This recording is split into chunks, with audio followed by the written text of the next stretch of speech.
Hey everyone, Andrew here. Just a quick update for you.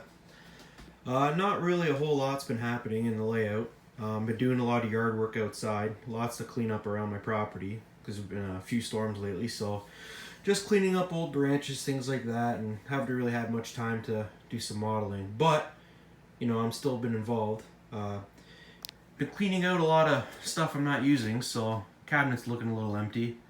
But and other stuff I've packed up and put away just to keep it safe. But again, I'm trying to model what's more relevant to me these days. So which is the Southern Ontario Railway. So as you can see, I've got some more spaces now for more locomotives.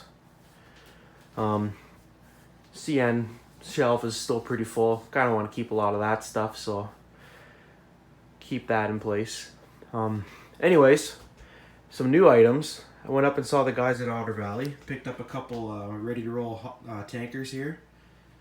See a couple of these rolling around here all the time. I'm always looking to add to the fleet, so any type of tanker I can get that's relevant, I'll be picking it up. So that's good. Build that up now. I think I got about, I want to say 35 to 40 tankers now. So, but again, I still got a long way to go. Then I picked up 4 of these Procore pressure flow hoppers. There's not too many of these out here, but every now and then the train will roll through and I'll see 1 or 2 of these on there. So I saw these and I had to get them. I thought these are quite unique and you know what, they're relevant to me, so I might as well get them. And then I picked up 2 more tankers. I used to see these back in the day. There's some of these aren't really around too much, but these white CGTX used to come through here every now and again, so I figured why not get them, so then I can run them through trains throughout the era. Some projects I've been working on. So this is an Athearn Genesis GP40. It was numbered 9601, but I renumbered it to 9431, and it's a leaser from RMPX. This unit was out here for a long time, so I thought that would be quite a neat project. Some things I got left to do on it is I actually got to paint all these fans because the real one had a blue fan, a gray fan, and a red fan just from replacements over the years. So I'll do that, and then I gotta weather the thing up. But other than that, it's pretty much it. Like, it's a pretty quick little renumbering project, so it wasn't too bad. And then this as well as an Athearn Genesis. This is a GP38. It was numbered 5819, but I renumbered it to 4926. Again, this was around here way back in the day for a little bit. It ran actually on the Nanticoke steel train. So I thought that's another sweet unit to renumber and have, and again, it's relevant. Nowadays, it doesn't look anything like this. It's got a whole bunch of yellow reflective striping and everything, but as you see it right now, this is what it looked like when it did run through here. So, but again, it's not around here anymore, but it's just something to have throughout the years. Anyway, a couple custom engines that I've been building.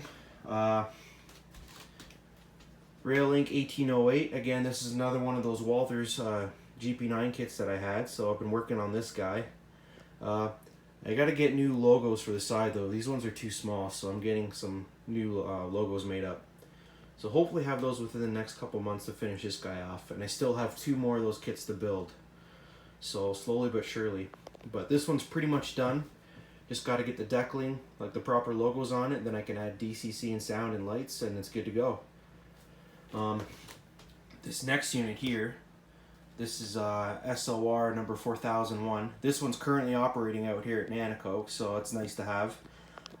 This one is a major kit bash. I had a whole bunch of old Walthers Proto GP9 and 18 units that were quite damaged, so I combined them all. And I happen to have a spare number board set from one of these Walthers kits, so I was able to use that, and it matches the prototype exactly. The real one also has this slanted nose, which was perfect because I had one from one of those old kits. So this unit is like prototypically accurate, which is awesome. A lot of custom fitting and fab work, but it turned out great. This one's pretty much done. All I got to do now is add DCC and sound, and then heavily weather it because the real one is quite beaten up. So that'll be a fun project once I get around to it. So, but again, yeah, nice project, and I'm very happy with this one. This is, I think, become one of my favorites. A lot of work put into it, but in the end it turned out really well. And then lastly, I picked up something pretty big here.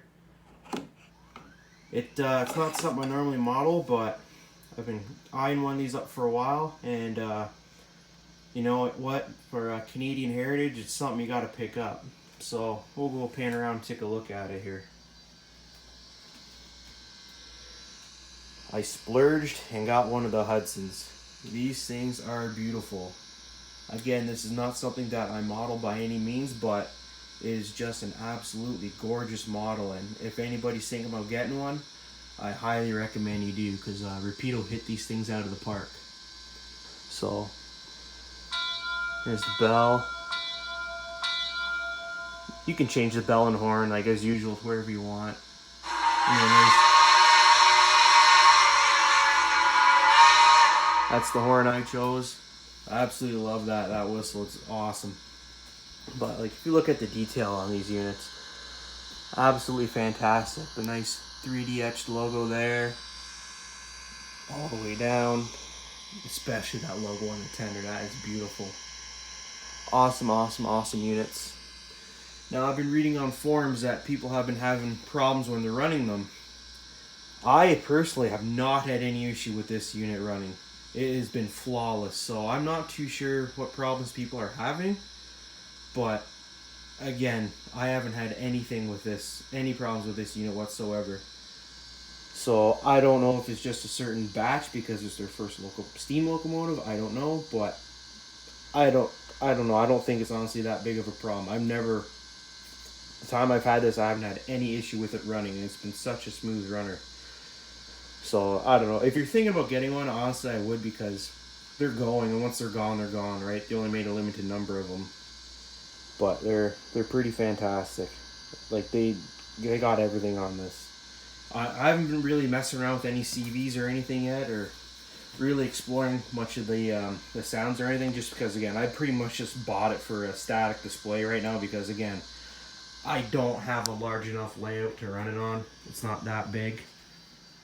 Again, like you see that, just small point to point. That's all I have, right? So can't really run it too far, but in the meantime, I can at least boot it back and forth for a little bit. So one of these days, I'll get around to getting a bigger layout. Then I can actually run this unit and break it in properly. But for now, it's just mostly static display. But again, these things are beautiful. So if you're thinking about getting one, I'd recommend it. You know, again, check out the guys at Otter Valley Railway. They still got some of these left, and honestly, they're worth it. A little bit pricey, but you know, if you're looking for some iconic Canadian heritage or something different and unique, this is definitely it. These are absolutely gorgeous. So, but anyway, that's all I have for now.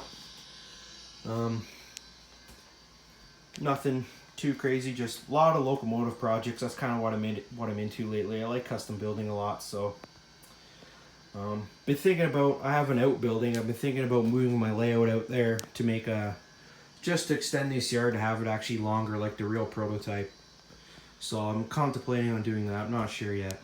So maybe in the future you might see that change happen. Don't know. We'll see what happens. But in the meantime, this is what I got going on. And thanks for watching. Take care.